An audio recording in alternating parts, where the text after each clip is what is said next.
ఆవగింజంత విశ్వాసం ఉంటే ఈ కొండను తీసుకెళ్ళి సముద్రంలో పడేయచ్చని చెప్పాడు యేసయ్య.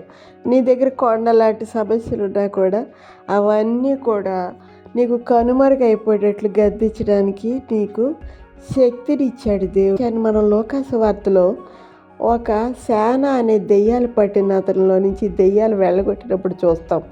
ఈ దెయ్యాలు ఏమని అడుగుతాయంటే, మమ్మల్ని నరకములో పడేయద్దు కానీ ఈ పందుల్లోకి వెళ్ళేటట్లుగా చేయమని ఆ పందులు ఎక్కడికి వెళ్ళాయండి? సముద్రంలో పడిపోయాయి. అంటే శాన అనే దెయ్యాలు అంత గొప్ప దురాత్మల్ని దేవుడు తీసుకెళ్ళి సముద్రంలో పడేశాడు.